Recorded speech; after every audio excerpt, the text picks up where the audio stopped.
Bienvenidas a mi pequeña y selecta minoría. Hoy hablamos de Viriato, el hombre que hizo temblar a Roma. A mediados del siglo II a.C., Roma parecía imparable. Había derrotado a Cartago, había destruido el poder macedonio, había sometido a Grecia. Sus legiones avanzaban por todo el Mediterráneo. Nadie parecía capaz de detenerlas. Sin embargo, en el extremo occidental de Europa, en las montañas, bosques y dehesas de Hispania, apareció un hombre que durante años humilló a los ejércitos romanos. Este hombre no era rey, no gobernaba una gran ciudad, no disponía de murallas monumentales, no tenía legiones. Su nombre era Viriato. Y durante casi una década convirtió Hispania en una auténtica pesadilla para Roma. Pero os preguntaréis, ¿quién fue realmente? ¿Un héroe nacional? ¿Un guerrillero? ¿Un simple caudillo tribal? ¿O uno de los estrategas más brillantes de la antigüedad? Hoy vamos a separar la leyenda de la realidad. Una Hispania que Roma no comprendía.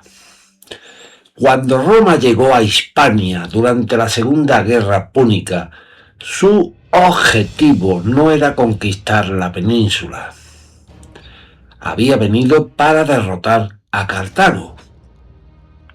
Pero una vez expulsados los cartagineses, los romanos comprendieron rápidamente la riqueza del territorio. Las minas de plata del sur, las rutas comerciales, las tierras fértiles, los recursos ganaderos. Todo aquello era demasiado valioso para abandonarlo. Sin embargo, conquistar Hispania resultó mucho más difícil de lo esperado. Roma no se enfrentaba a un único estado. La península estaba muy dividida en numerosos pueblos, turdetanos, celtíberos, betones, lusitanos, etc., cada uno con sus propias estructuras políticas y formas de combatir, y entre ellos los lusitanos serían los más problemáticos. Los lusitanos ocupaban gran parte del occidente peninsular. Tradicionalmente se lo asocia con el territorio del actual Portugal central, pero su influencia alcanzaba a amplias zonas del oeste peninsular. Eran sociedades tribales, no tenían un estado centralizado, no poseían una capital comparable a las ciudades mediterráneas, pero conocían perfectamente el terreno, y eso sería decisivo. Los autores clásicos lo describen como guerreros resistentes, acostumbrados a la dureza del paisaje. Vivían en un mundo donde la movilidad era fundamental, un mundo muy diferente al de las legiones romanas. La matanza de Galba. La historia de Viriato no puede entenderse sin hablar de Servio Sulpicio Galba. En el año 150 a.C., Roma intentó pacificar Lusitania mediante una combinación de promesas y engaños. Galba ofreció tierras y acuerdo a numerosos grupos lusitanos. Miles acudieron confiando en la palabra romana. Entonces llegó la traición. Las fuentes antiguas, especialmente Apiano, relatan que los grupos fueron rodeados y masacrados. Muchos murieron.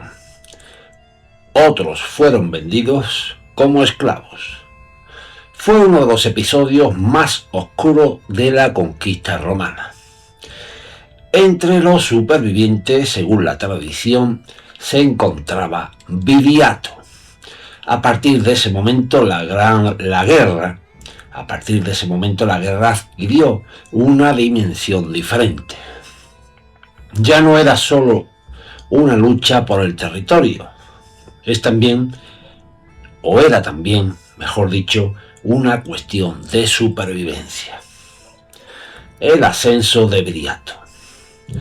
Las fuentes son escasas y esto hay que advertirlo. Apiano afirma que había sido pastor. Otros autores sugieren que fue cazador o guerrero. No lo sabemos con certeza. Lo que sí sabemos es que poseía cualidades extraordinarias. Conocía el terreno, comprendió la mentalidad romana y tenía una capacidad de liderazgo excepcional. Logró unir a grupos que normalmente estaban de forma independiente, y eso era algo muy difícil en la Hispania prerromana. Repito que las fuentes son escasas. Apiano afirmaba que había sido pastor y otros autores sugieren que fue cazador o guerrero, y esto no lo sabemos con certeza. Lo que sí sabemos es que poseía cualidades extraordinarias. La guerra imposible. Roma esperaba enfrentarse a ejércitos convencionales. Viriato le ofreció algo completamente distinto: evitar el combate cuando era desfavorable. Evitar el combate cuando era desfavorable. Atacar cuando el enemigo estaba vulnerable. Desaparecer cuando llegaban refuerzos. Golpear los suministros. Utilizar las montañas. Utilizar los bosques. Y utilizar la velocidad. Hoy lo llamaríamos guerra irregular. Pero en realidad era simplemente una adaptación inteligente al terreno y a las circunstancias. Las legiones eran superiores en campo abierto. Viriato evitó darles esa ventaja. Las derrotas de Roma. Los romanos comenzaron a sufrir reveses continuos. Betilio fue derrotado. Otros generales tampoco lograron resultados decisivos. Las fuentes describen una situación incómoda para Roma. Una gran potencia incapaz de controlar una región periférica. Cada campaña consumía dinero, cada derrota dañaba el prestigio republicano y cada victoria de Viriato aumentaba su fama. El hombre que obligó a Roma a negociar. Pocas veces Roma aceptaba negociar desde una posición de debilidad. Con Viriato tuvo que hacerlo. El Senado terminó reconociéndolo como aliado. Aquello era extraordinario. No era una victoria definitiva, pero sí una admisión implícita de que las legiones no podían resolver el problema fácilmente. Era el momento de máximo poder de Viriato. El final. Sin embargo, Roma aprendió rápido. Si las legiones no podían eliminar a Viriato, quizás pudiera hacerlo la diplomacia o la corrupción. 3 hombres cercanos a él fueron sobornados: Audax, Ditalco y Minulo. Una noche entraron en su tienda y lo asesinaron mientras dormía. Con su muerte comenzó el declive de la resistencia lusitana. ¿De dónde era Viriato? Esta es una de las preguntas más debatidas. La realidad es que no lo sabemos. Las fuentes antiguas indican que era lusitano, pero no especifican con precisión su lugar de nacimiento. A lo largo de los siglos, numerosas regiones han reivindicado su figura. En Portugal es considerado uno de los grandes personajes de la antigüedad nacional. En España ocurre algo similar. Particularmente en Zamora existe una tradición muy arraigada que lo vincula con la comarca de Sayago y con el territorio zamorano. Repito esto, particularmente en Zamora existe una tradición muy arraigada que lo vincula con la comarca de Sayago y con el territorio zamorano.